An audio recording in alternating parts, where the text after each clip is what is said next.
अगले स्पीकर इंशाल्लाह होंगे ब्रदर जाकिर, जिनका टॉपिक होगा Muslims targeted. Bismillahirrahmanirrahim. My name is Zakeer. I'm a journalist by profession, and my topic for today is Muslims targeted. It's a very scary topic to talk about, especially if you look at the way the events are shaping up in this country, with some serious implications to the Muslim community in particular, but also the country at large. But though it's very scary, but it's something that needs a serious discussion and debate about, because a generation of our youths, especially from the Muslim community, have been incarcerated inside the prisons, and unfortunately there is no action that's been taken up either from the community or from the country, the intellectuals or the community leaders at large. Now when we talk about Muslims targeted, what exactly do we mean by it? What does it constitute to target a particular community? I think one of our brothers' next topic will be forced conversions, or ghar wapsi, as the new term has been coined. It's actually not a new term. It's been there for quite a long time, but it just got traction in recent times.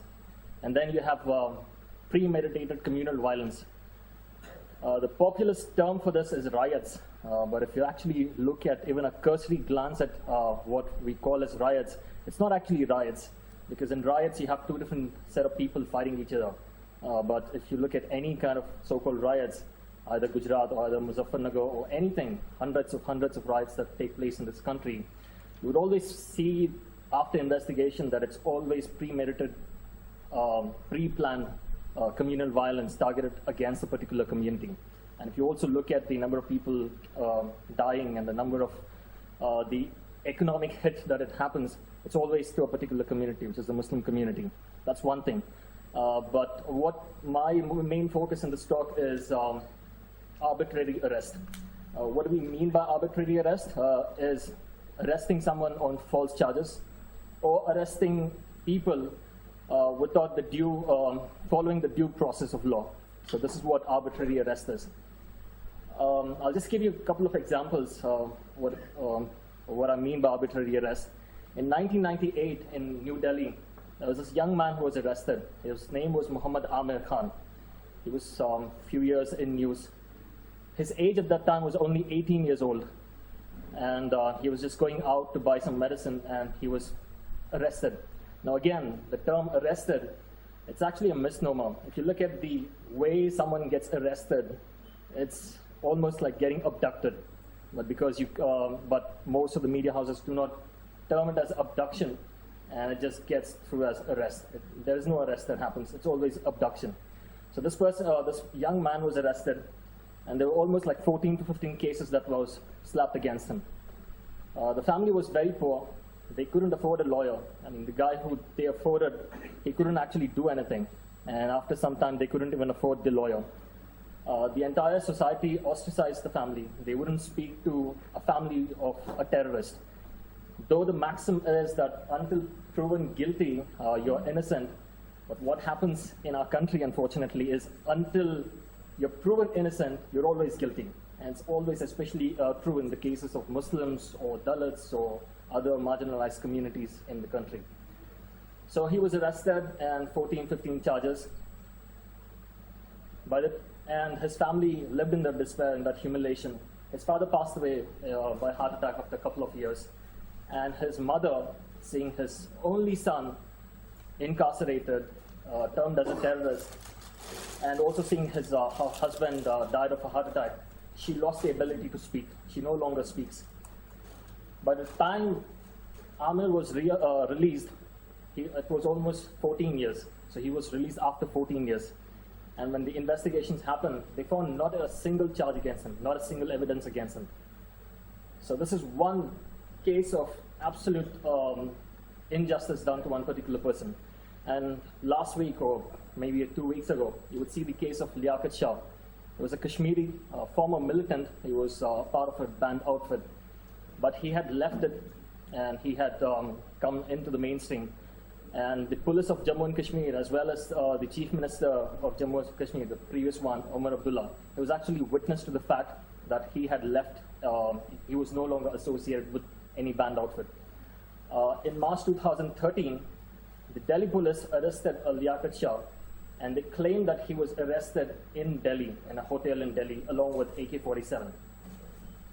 But after the arrest, Omar Abdullah said that this is actually a false case, because he knew that he's not involved in any cases any longer.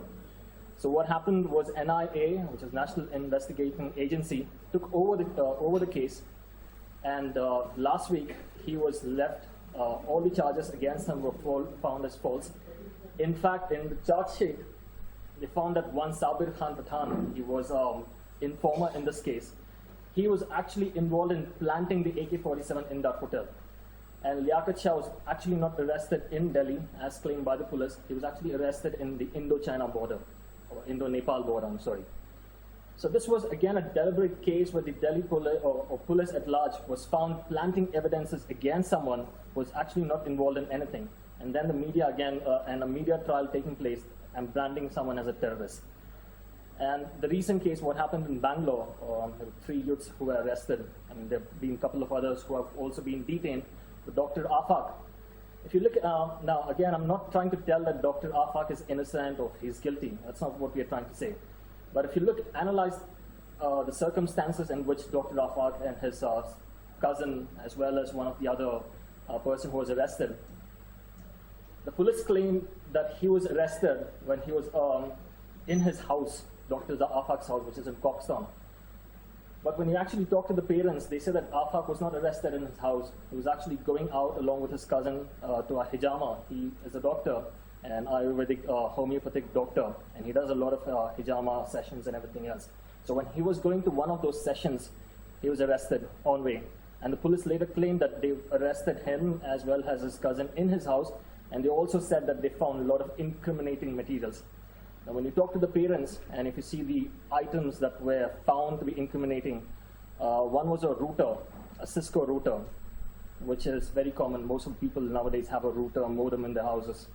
And the other one was a toaster, bread toaster. And the police say that this is something incriminating. And they said that he was supposed to bomb something with the toaster. So, and the other thing, they also claim that his cousin Abdul Sabur was arrested in Bhatkal. Now, when you actually look at it, he wasn't arrested in Bhatkal. He was actually arrested in Bangalore itself. The police went to the second guy's house, Abdul Sabur's house. They said that they found a lot of materials, bombs, detonators, and everything else. But when if you talk to the neighbors, they say that the house has been locked for the past couple of months. No one lives in this house because they're all being shifted temporarily to Bangalore. So no one was living in the house. So the fact that something was going on, it's very suspicious. And the second thing is, when the police came to raid the house, the neighbors gathered there and they wanted to get inside the house to see what was actually going on. And the police restricted them.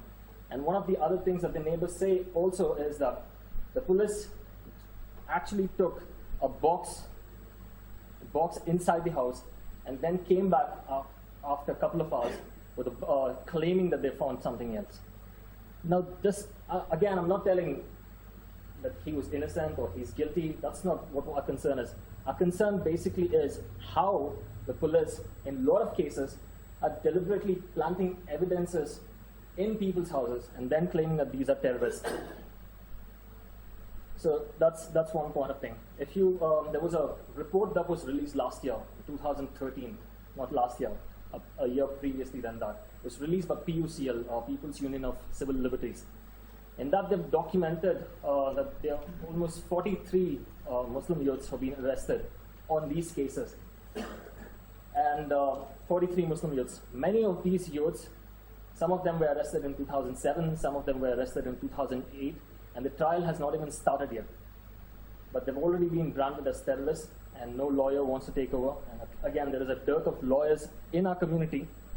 And to top that, no one wants to take these cases, except for a handful of people. No one actually comes forward to take these cases. And they just forgotten into oblivion. We don't even know who these 43 people are.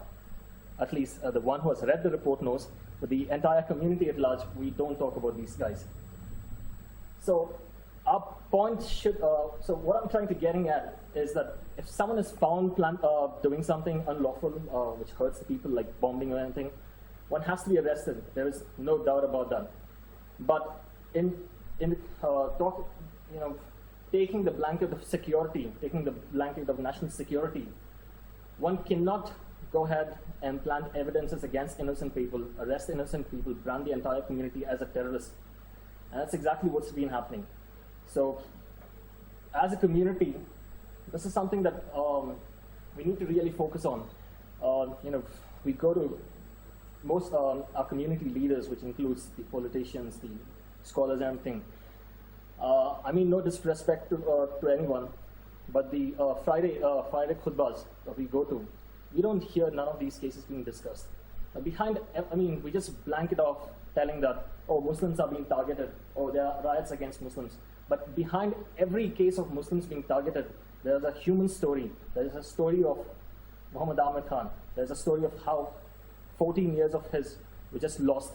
These are human tragedies. And these are something that we need to talk about. Our community should know. And this is something that, we should contribute towards it, so that despite being so many numbers, we don't go through this humiliation time and again. So that's Barakallah. Assalamu alaikum. Jazakallah khair, Brother Zakir.